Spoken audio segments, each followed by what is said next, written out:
V D Satheesan മാധ്യമങ്ങളെ പറയുന്നത് വർണ്ണാശ്രമമാണ്, അത് ചാതുർവർണ്ണത്തിന്റെ ഭാഗമാണ് എന്നെല്ലാം പറഞ്ഞ് അത് കൊണ്ടുപോയിട്ട് സംഘപരിവാറിന് ചാർത്തി കൊടുക്കുകയാണ്.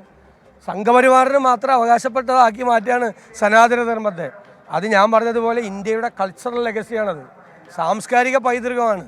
അദ്വൈതവും അതുപോലെ തത്വമസി എന്നുള്ള വാക്കും നമ്മുടെ വേദങ്ങളും ഉപനിഷത്തുകളും അതിൻ്റെ സാരാംശങ്ങളും എല്ലാം ഉള്ളതാണ് സനാതനധർമ്മം എന്ന് പറയുന്നത്. അത് അന്വേഷിച്ചിട്ടാണ് ഇന്ത്യയിലേക്ക് ആളുകളെല്ലാം വന്നത്.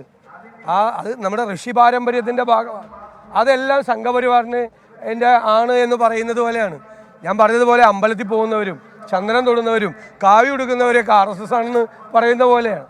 ഇത് അവർക്ക് അവകാശപ്പെട്ടാണ് എന്ന് പറഞ്ഞ് മുഴുവനായി അവർക്ക് വിട്ടുകൊടുക്കുകയാണ്. തെറ്റാണ് മുഖ്യമന്ത്രി പറഞ്ഞത്. മുഖ്യമന്ത്രി പറഞ്ഞത് തെറ്റാണ്. സനാതന ധർമ്മത്തെയും ഹൈന്ദവ പാരമ്പര്യത്തേക്ക് എല്ലാ മതങ്ങളിലും ഉണ്ടായതുപോലെ പൗരോഹിത്യവും രാജഭരണവും ഭരണകൂടങ്ങളും എല്ലാം ദുരുപയോഗം ചെയ്തിട്ടുണ്ട്. അത് വേറെ കാര്യം. വർണ്ണാശ്രമത്തിന് അല്ലെങ്കിൽ ചാതുർവർണ്ണത്തിന് അനുകൂലമായ നിലപാടൊന്നും അല്ലല്ലോ നമ്മുടേത്. ഗാന്ധി എന്താണ്? ഗാന്ധി സനാതന ധർമ്മത്തെ പിന്തുണയ്ക്കുകയായിരുന്നു. ഗുരുദേവൻ സനാതനധർമ്മത്തിൻ്റെ അതിൻ്റെ സാങ്കത്യത്തെക്കുറിച്ചാണ് അദ്ദേഹം വിശദീകരിച്ച് പറഞ്ഞത്. അപ്പോൾ സനാതനധർമ്മത്തെ മുഴുവൻ തള്ളിക്കളഞ്ഞുകൊണ്ട് അത് മുഴുവൻ സംഘപരിവാറിൻ്റെ ആണ് എന്ന് അവർക്ക് കൊടുക്കുന്നത് എന്താണ്? അതിനകത്തൊരു വർഗീയതയില്ല. സനാതനധർമ്മത്തിൽ ഒരു വർഗീയ കാഴ്ചപ്പാടും ഒരു ചേരിതിരിവിൻ്റെ കാഴ്ചപ്പാടും പ്രശ്നങ്ങളൊന്നുമില്ല. അതൊക്കെ ദുർവ്യാഖ്യാനം ചെയ്യപ്പെട്ടപ്പോൾ ഉണ്ടായ സംഭവമാണ്. തെറ്റായ രീതിയിലാണ് അദ്ദേഹം അത് അവതരിപ്പിച്ചത്. പണ്ട് പറയില്ലേ കാവ്യവൽക്കരണം, തെറ്റായ വാക്കാണ്. പക്ഷേ AK ആന്റണി പണ്ട് പറഞ്ഞിട്ടുണ്ട് ആ വാക്ക് ഉപയോഗിക്കാൻ പാടില്ല. കാവ്യ കൊടുത്തവരൊക്കെ RSS ആരാണ്, അങ്ങനെ ചന്ദനം തൊടുന്നവരല്ല RSS ആരാണ്. അമ്പലത്തിൽ പോകുന്നവർ എല്ലാവരും ഹിന്ദുക്കളെ മുഴുവൻ ആട്ടിത്തെളിച്ച് അവരുടെ തൊഴുതിക്കൊണ്ട് ആക്കുകയാണ് വേണ്ടത്? അല്ലല്ലോ.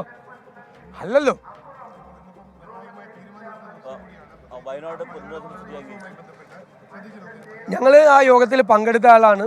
ഞങ്ങൾ പൂർണ്ണമായി അതുമായിട്ട് സഹകരിക്കുമെന്ന് പറഞ്ഞിട്ടുണ്ട്. പക്ഷെ ഗവൺമെൻറ്റിന് കുറേ കൂടി വ്യക്തത വരണം.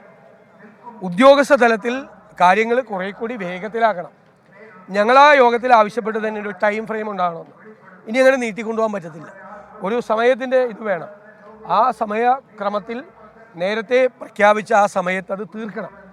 രണ്ടാമത്തെ പ്രശ്നം, വീട് വെച്ച് കൊടുത്താൽ മാത്രം തീരുന്ന പ്രശ്നമല്ല അവിടെ. പ്രതിപക്ഷം മുന്നോട്ട് വെച്ചൊരു ആവശ്യം മൈക്രോ ലെവൽ ഫാമിലി പാക്കേജാണ്. അതായത് മാതാപിതാക്കൾ നഷ്ടപ്പെട്ടു, കുട്ടികളെ.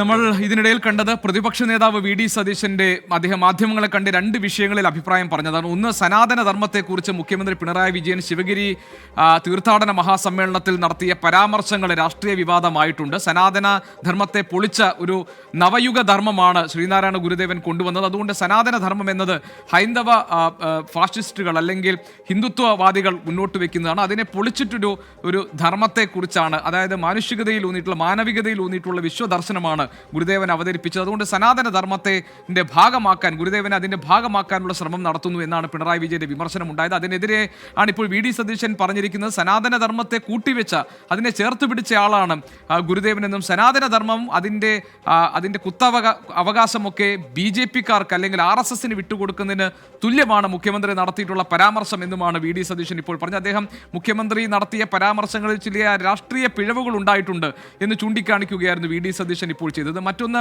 അദ്ദേഹം വയനാട് ഇന്നിപ്പോൾ സർക്കാർ പ്രഖ്യാപിച്ചിരിക്കുന്ന ദുരന്തബാധിതർക്ക് വേണ്ടിയുള്ള പുനരധിവാസ പദ്ധതിയെക്കുറിച്ച് മുഖ്യമന്ത്രി വിശദമായി നടത്തിയ അദ്ദേഹത്തിന്റെ വാർത്താ സമ്മേളനത്തിൽ പറഞ്ഞ കാര്യങ്ങളെക്കുറിച്ചാണ്. അത് കുറച്ചുകൂടി കാര്യമായി സർക്കാർ ഈ കാര്യങ്ങൾ ഒന്നുകൂടി ശ്രദ്ധാപൂർവ്വം നടത്തേണ്ടതായിരുന്നു ഈ കാര്യങ്ങളൊക്കെ എന്ന വിമർശനം പ്രതിപക്ഷ നേതാവിനുണ്ട്. അദ്ദേഹം കൂടി ഭാഗമാകുന്ന ഒരു ത്രിതല സമിതിയായിരിക്കും ഇതിന്റെ നടത്തിപ്പ് മുഴുവൻ നിരീക്ഷിക്കാൻ പോകുന്നത് എന്ന കാര്യവും മുഖ്യമന്ത്രി വാർത്താ സമ്മേളനത്തിൽ പറഞ്ഞത്.